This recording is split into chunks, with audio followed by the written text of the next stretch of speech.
দর্শক মন্ডলী, আজকে আমরা এসেছি জালকাঠির হিমানন্দ কাঠিতে।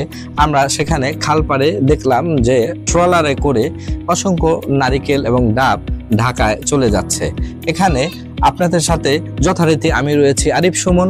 চলুন আজকে এই ডাবের রাজ্যে আপনাদেরকে স্বাগত জানাচ্ছি। আজকে আমরা দু একজনের সাথে কথা বলবো আসলে এই ডাব ঢাকা তৃতীয় হাতে বা তৃতীয় পর্যায়ে কিভাবে পৌঁছে এবং মাঝখানে কোনটা কি রকমের দামের ভেরিয়েশন হয় সেটা আপনাদেরকে শোনাবো।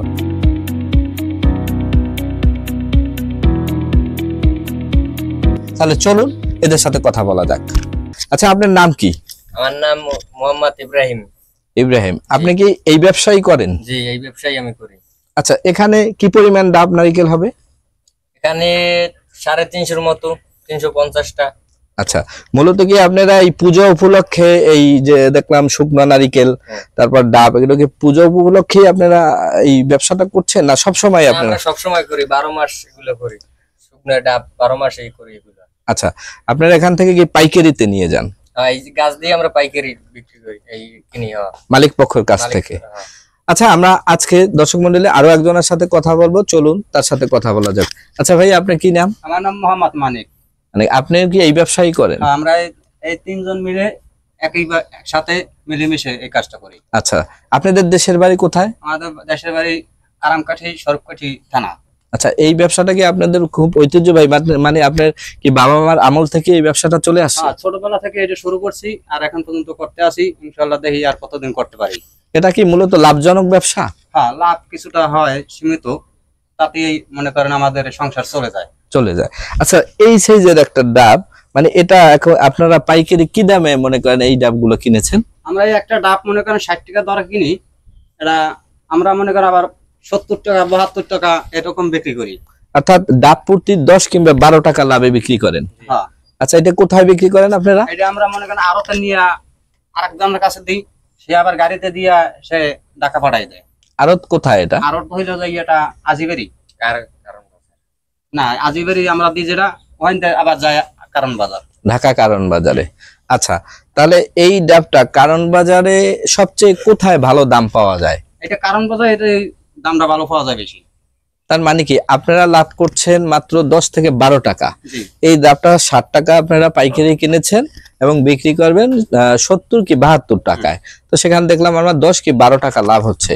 এই পাইকারি যে দোকানদার কারণ বাজারে তারা কত করে বিক্রি করবে এই সাইজটা? তারা মনে করেন এক একটা ডাবে তারা 10 টাকা 15 টাকা লাভ করবে জায়গায় বসে তারা পিস করে একটা করে কাটতে বিক্রি করবে। কিন্তু আমরা যে ডাবটা তৃণমূলে কিনে খাই, যেমন বাজারে কিংবা পথে ঘাটে, সেখানে তো এরকম একটা ডাব 100 কিংবা 120 টাকার নিচে বিক্রি হয় না। এর কারণ কি? এর কারণ এটা তো আমরা বলতে পারবো না, কারণ এরা নিয়ে মনে করেন আবার কিছু লোকের কাছে বিক্রি করে, এরা আবার ব্যানে করিয়া নিয়ে আবার যারা মনে করেন ওর কাছে থেকে উনি নিল, উনি আবার নিয়ে ব্যানে করে আবার বিক্রি করে, উনিও ওনার দাঁড়ে লাভ করছে, সেও আবার আরেকজন লাভ করতে আছে।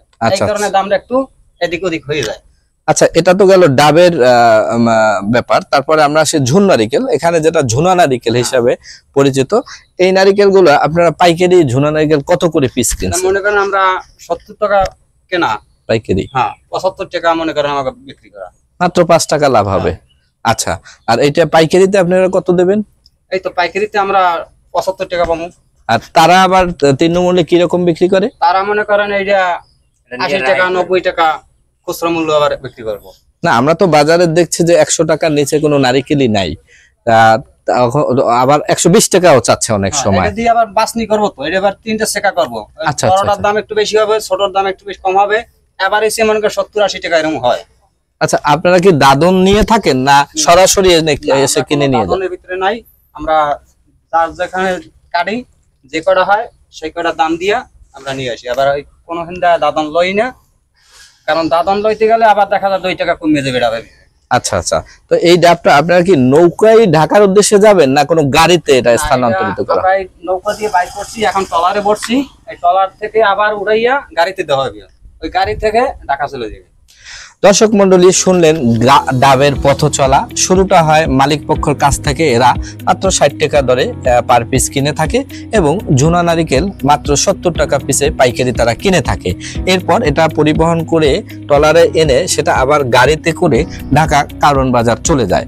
সেখানে পাইকারি ব্যবসায়ীদের কাছে এরা ডাব নারিকেল 10-12 টাকা লাভ, ইভেন ঝুনা নারিকেল যেটা সেইটা হয়তো বা 15-20 টাকা লাভে ওখানে পাইকারি বিক্রি করে। সেখান থেকে আবার তৃণমূলে বিক্রি হয়, যেটা আপনি আমি পথে ঘাটে বাজারে বিভিন্ন জায়গায় কিনে খাই, কিন্তু সেখানে দাম পড়ে যায় একটা নারিকেল 100-150 কিংবা 120 টাকা। এখানে যারা তৃণমূলে খেটে এই ডাবটা আমাদের কাছে পৌঁছাচ্ছে তারা কিন্তু অতি সামান্য লাভ করছে। আসলে আমরা চাচ্ছি এখান থেকে এই ডাবের দামটা একটা নির্ধারিত পর্যায়ে যেন একটা নিয়মের মধ্যে চলে আসে। না হলে এই গরমের সময় কিংবা এই পূজা পার্বণের সময় দেখা যায় এটা যে যেরকম পারে সেরকম দামে এটা বিক্রি হচ্ছে, কিন্তু এরা যারা এর পিছনে শ্রম দিচ্ছে এরা কিন্তু কখনোই ওই রকম লাভের মুখ দেখছে না। তো চলুন আমরা আবার নতুন কোনো বিষয় নিয়ে আপনাদের সাথে অন্যদিন অন্য কোথাও দেখা হবে। ততদিন ভালো থাকুন। খোদা হাফেজ।